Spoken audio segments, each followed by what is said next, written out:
Hello friends, இன்றைக்கி நம்மளோட கிச்சனில் சூப்பரான ஒரு எலாஞ்சி ஸ்வீட் ரெசிபி தான் பார்க்க போகிறோம். இது கேரளா ஸ்பெஷல் ஒரு டெசர்ட் ரெசிபி. ரொம்பவே அட்டகாசமாக இருக்கும். வாங்க இந்த ரெசிபி எப்படி செய்யலாம்னு சொல்லி பார்க்கலாம். இதுக்காக ஃபஸ்ட்டு மாவு ரெடி பண்ணலாம். ஒரு மிக்ஸி ஜாரில் ஒரு முட்டையை உடைச்சி ஊற்றிடலாம்.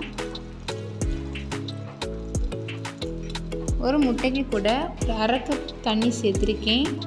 ஒரு கப் கோதுமை மாவு, மைதா மாவு இருந்தாலும் சேர்த்துக்கலாம். நான் இன்றைக்கி கோதுமை மாவு தான் எடுத்திருக்கேன்.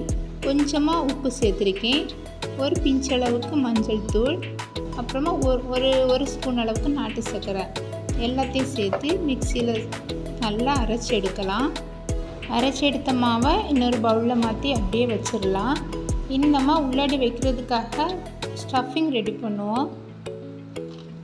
ஒரு ஸ்பூன் நெய் சேர்த்து முந்திரி, திராட்சை எந்த நட்ஸ் இருந்தாலும் அதை சேர்த்துக்கலாம். நான் இன்றைக்கி முந்திரியும் திராட்சையும் சேர்த்துருக்கேன். அது கொஞ்சம் ஃப்ரை ஆனதும் அரை மூடி அளவுக்கு தேங்காய் திருவி வச்சுருக்கேன். நீங்கள் கடையில் வாங்கின பிஸ்கட் தேங்காய் வேணாலும் சேர்த்துக்கலாம்.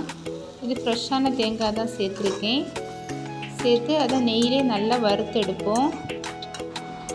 ஸ்டவ் மீடியம் ஃப்ளேம்லேயே இருக்கட்டும். ஏன்னா தேங்காய் கருகிச்சுன்னா அந்த பூரணம் அது கொஞ்சம் ஸ்மெல் அடிக்கும். அதனால அடுப்பை கவனமாக வச்சு தேங்காவை வறுத்து எடுத்துகிட்டு இனிப்புக்காக நான் இன்றைக்கி 1.5 ஸ்பூன் நாட்டு சர்க்கரை சேர்த்துருக்கேன். நீங்கள் சாதா சீனி இருந்தாலும் சேர்த்துக்கலாம்.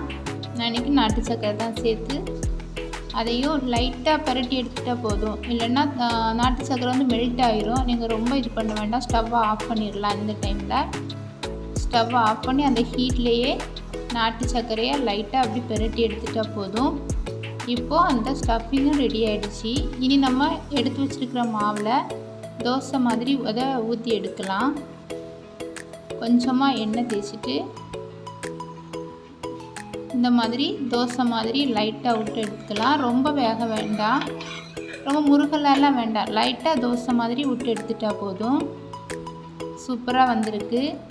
இதே போல் மீதி இருக்க மாவுலையும் சுட்டு எடுத்துடலாம்.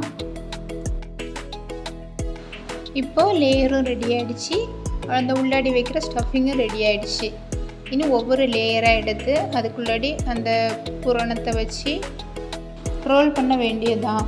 இது ரொம்ப ரொம்ப ஈஸியான டெசர்ட் ரெசிபி.